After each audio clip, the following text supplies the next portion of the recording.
Caitlin is with us in Salt Lake City. Hi, Caitlin. How are you? I'm doing well. How about you guys? Better than we deserve. What's up? Awesome. Well, my husband and I are basically house broke, and I'm stressing out and I don't really know what to do. That's a kick. I have been seeing many TikTok rants, buyer's remorse, house poor videos on TikTok a lot. But the other day I was watching videos on YouTube and I came across the Ramsey Show's channel, and a caller was describing how she regretted buying a house. And then I saw more Dave Ramsey videos where callers were reaching out to Dave and his team regarding having remorse after buying their home. So I thought people are not only going to social media platforms to express their feelings of home buyer's remorse, but they are calling the Dave Ramsey Show too, the Ramsey Show, with a cry for help.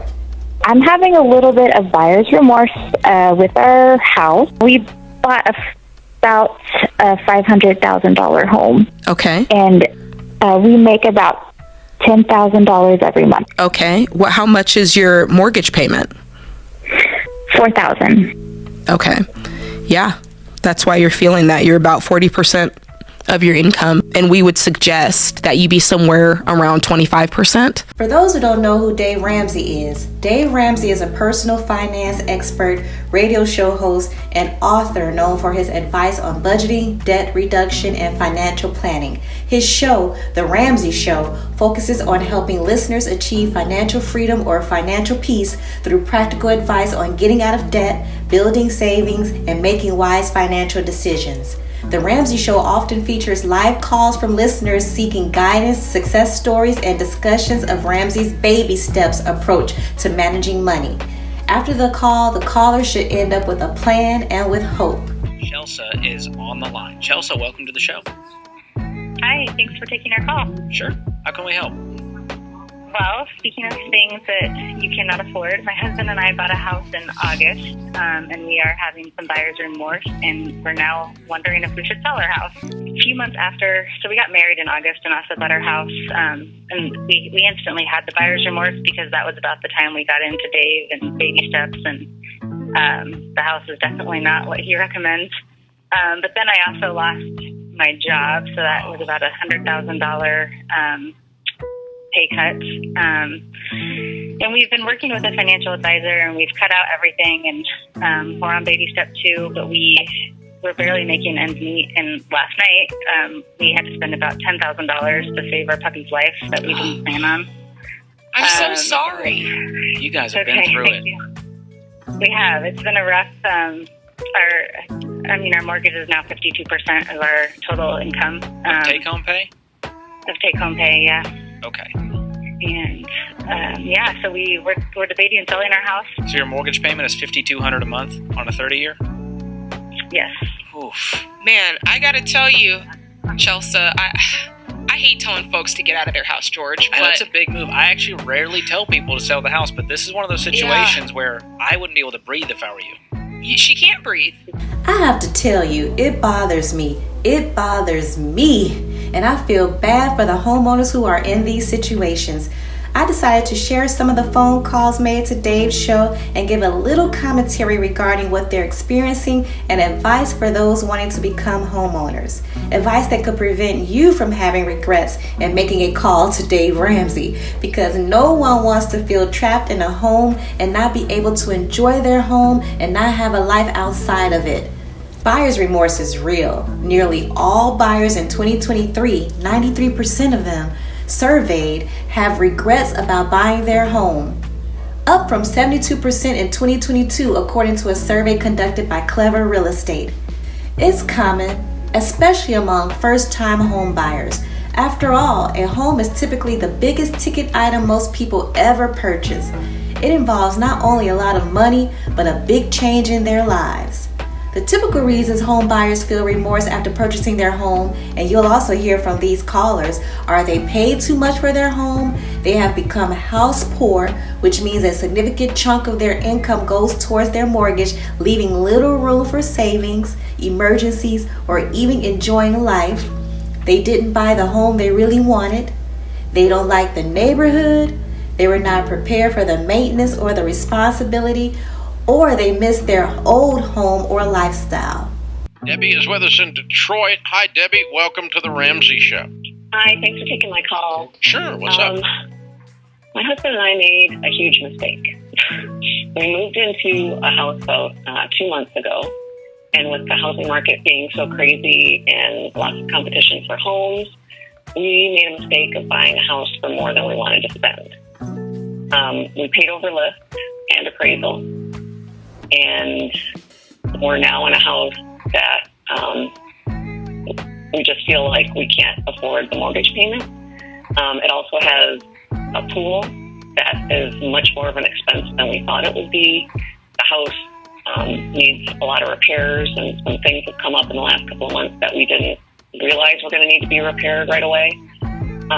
So my question is, should we plan on selling it? We feel like we've been bleeding money ever since we moved into the house because of the pool and the repairs that have been needed.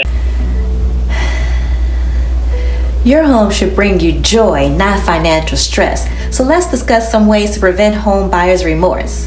One way is knowing your budget and sticking to it. Calculate what you can comfortably afford to pay for a home, including your mortgage, property taxes, and insurance. A good rule of thumb is to keep housing costs below 30% of your monthly income. And remember, banks might approve you for more money, but that doesn't mean you should stretch your budget. You can get qualified for a loan that's 50% of your take-home pay, and you can't even breathe. You can get qualified for a loan that's 35% of your take-home pay easily. And then you have trouble funding your car replacement fund, your 401k, your kids' college fund, because you become increasingly house poor. Over the scope of the next decade, it's going to be very hard for you to avoid debt and prosper if your house payment's eating up all of your income. What he said. And don't forget to factor in the hidden costs of home ownership. Beyond your mortgage payments, make sure to budget for utilities and maintenance. And if the house is part of a homeowners association, factor in those fees as well. And be prepared for possible future increases in your property taxes and homeowners insurance premium. And while I'm on the subject of a budget, your budget should leave room for living your life, whether that's hobbies, traveling, or creating memories with loved ones. Hey, Teray, how are you? I'm good. How are you? Better than we deserve. What's up? Well, thank you guys for taking my call to start.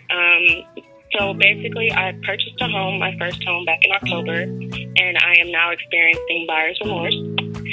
It's just been a lot of, if it's nothing, it's something. Everything's broken, everything needs to be fixed, everything needs to be replaced.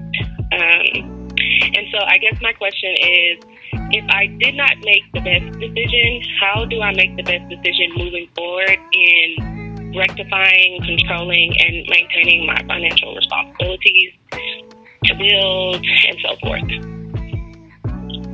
So is this a fixer-upper that you bought? Like, are these shocking repairs, or do you know some of this going in? No, it's a house that was built in '83, and a lot of the renovations that were done were poorly done.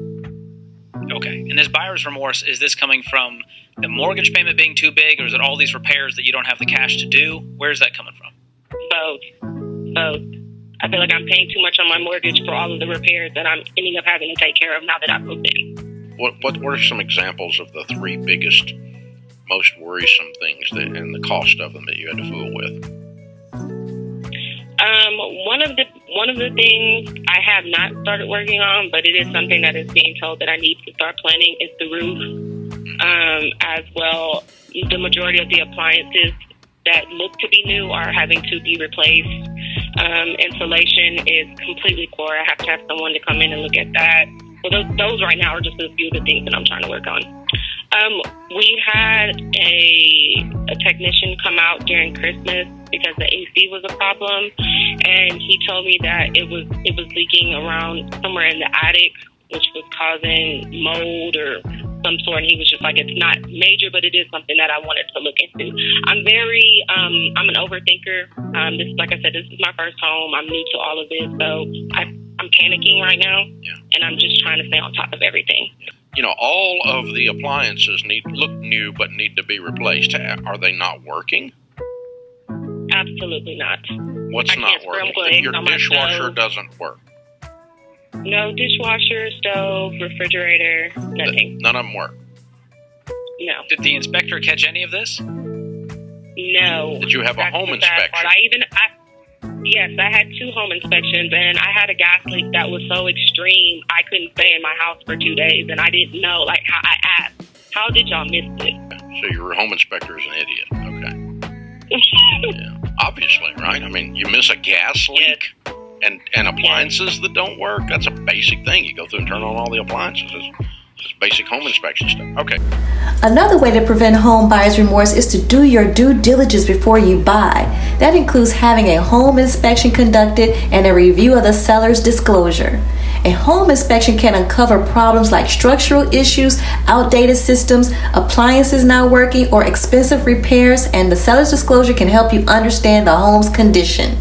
Also, consider future repair costs. Will the roof need replacing soon? Are the appliances nearing the end of their lifespan? Knowing this upfront can save you from unexpected financial stress down the road. From the last video, Teray, it sounds like Teray did not have a home inspection, although she said she had 2 of them. How can an inspector, let alone 2 of them, not check the appliances to determine if they work or not? If she had a home inspection, she could have asked questions and learned about her soon-to-be home, its problems, the maintenance, and possible future repairs that would be needed. The inspection period would have given her an opportunity to walk away and cancel the contract to purchase if she didn't want to deal with any problems with the home. And did she receive a seller's disclosure? The seller's disclosure is also an opportunity to learn from the seller about defects so they can make an informed decision to move forward with a home purchase or not. In Illinois, where I'm from, and I know in many other states, home sellers are required by law to disclose in writing any material defects on the property that they know about. This means anything they're aware of that affects the home's value, health, and safety. This could include things like past flooding and flood risk, unsafe conditions, municipal code violations, environmental issues, boundary line disputes, and defects in certain structures, components, and systems. You can also prevent home buyer's remorse by researching what it's like to be a homeowner. Learn the pros and cons and what to expect so that you are prepared and can further decide if being a homeowner is right for you. Talk to people who own homes. Learn from your inspector and your loan officer. They have the knowledge and experience. And a knowledgeable and experienced real estate agent, such as myself, can be your best ally. We'll help you navigate the process, negotiate on your behalf, and ensure you're getting the best deal possible. Plus, we can point out red flags and guide you in making an informed decision. And life happens. Whether it's an unexpected repair, your roommate moves out, or a sudden job change, having an emergency fund can make all the difference and help prevent buyer's remorse. Aim to have at least 3 to 6 months of expenses saved before buying a home. I'm certain all the people featured in this video would have better weathered the storm if they had an emergency fund in place. And there you have it. Avoiding being house poor is all about preparation, knowing your budget, doing your due diligence, and working with the right people. When you plan ahead, you can truly enjoy your home and the life you build in it. If this video was helpful, give it a thumbs up, subscribe for more tips, and share in the comments. What's the one thing you're most excited for in your future home? Thanks for watching, and I'll see you next time.